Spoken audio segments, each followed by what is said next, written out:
Yo, y'all. Alright, so in this video, I just want to share what I got for Christmas in relation to the horror movie stuff I got. I got some other things, some cool things, but I'm going to showcase the horror stuff, of course, since my channel is all about horror. Alright, so now that I got a Blu-ray player, I've finally joined the 21st century. Here we go. This is the Blu-ray I got. It's one of my favorite 80s films. And it looks crisp and sharp on Blu-ray. It's fucking awesome. And that movie is Night of the Creeps. Badass Blu-ray, I have to say. The cover of it, not so much, but I can deal with that. But this is what I got, one of them. Alright, moving on. Okay, this is a twofer. Two movies on one disc. And I bought it for the specific title on it, the second title on it, not for the first one. Because this movie, in which I'm talking about, is the best, worst movie ever made. Okay, hands down. Fuck Troll 2, okay? Fuck that. This movie I'm about to show you is the hands down, the best, worst movie ever made. And it's got to be seen to be believed, okay? And I love it because it's so bad. It's awful, but... there's a lot of inside jokes between me and friends from high school, and inside jokes between friends and I on Facebook. So it keeps the energy high and roaring laughter and stuff like that. So you can't beat that. And that movie I'm referring to is The Last Slumber Party. Right there. Boom. Now this is Terror at Tin Killer, which I rented when I was a kid, but I don't really remember it. But I bought this disc for this right here. And in fact, the girl's not even on the cover, not even in the film. But anyway, now this film, The Last Slumber Party, is not to be confused with, the Slumber Party Massacre. This is a very inferior film. This is a Z grade film, not even B grade, not even D grade. It is Z, as in zebra, Z grade stuff right here. But it's, oh god, so bad you gotta see it. And so this is my favorite, best, worst movie ever made. Not to be confused with the superior Slumber Party Massacre series. Just throwing that out there. Alright, next one is by one of my favorite new DVD companies putting out, re-releasing horror films, and that is Shout Factory, Scream Factory, boom, in the Funhouse. Now, they did a great fucking job on the newly restored Halloween 2 and Halloween 3, The Season of the Witch, which I have, and...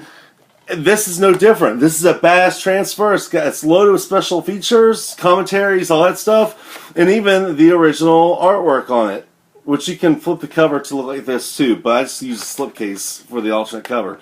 But, cool ass fucking movie from the early 80s by Tobe Hooper. It's an awesome, I consider it like a creature feature, a teenage creature feature flick.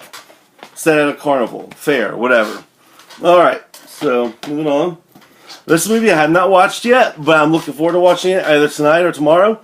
And it's another one of the rarely talked about early 80s slasher films. Maniac films. And that is American Nightmare.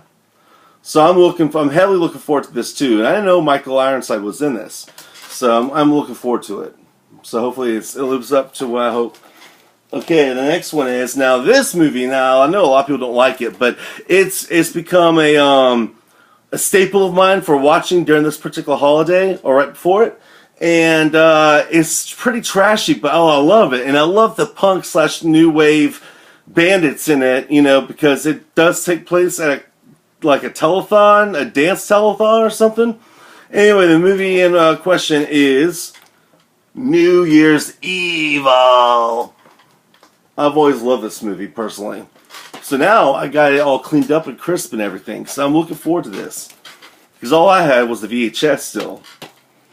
Okay, the next one I'm really looking forward to, because I've never seen it yet, and I've always been curious about this movie, but I finally got it. And okay, it's, I believe, an Australian film that's supposed to take place in the Midwest of the United States. But it's pretty much about these newly college students having to make more money by experimenting, you being the guinea pigs of a laboratory experiment, which kind of turns them into knife-wielding maniacs.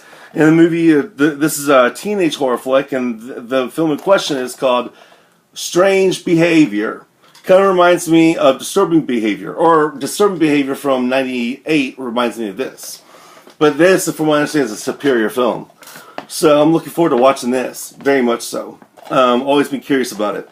Alright, so the last one I got, and actually this isn't horror related, so I kind of lied. But these are some 80s comedy flicks that I grew up with that I fucking love, so I got to share it. I got the 4-pack of the Police Academies. Part 1, Part 2, Part 3, and Part 4. Man, I love these fucking movies, but Part 2 and 3 are especially my favorites. But I had to get this, and I got it for Christmas, thankfully. So, anyway, but, you know, like if you like Police Academy, because I fucking dig it. That's part of my childhood right here. Anyhow, okay, so those are the movies I got. I know not much, like, considering who would think that's much or not much, but I'm happy with what I got. Alright, and the next two things related to horror films are my books. And anybody who knows me knows that I love collecting and reading books, nonfiction books based on the horror genre. Talking about the horror genre and analyzing it and all that shit.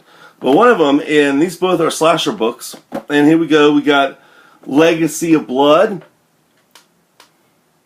Alright, and it's described as a comprehensive guide to slasher movies. And it pretty much is. There's a lot of movies in here I never heard of yet, which is bogus of me because I know all of it, you know. But these have some forward ones I wasn't too aware of. So here you go, Legacy of Blood, and the next one is a brand new one called The Mammoth Book of Slasher Movies. I mean, it's big. You know, check that out. Just boom. So I'm looking forward to going through this one because I'm a big slasher fiend, so I'm always looking for something new or a hidden gem I've never even heard of. But anyway, so those are the horror-related Christmas presents I got this year. And so I'm very thankful for what I got. So thank you all who got them for me. And also, yeah, so happy holidays and all y'all. I just wanted to show those off. All right, bye-bye.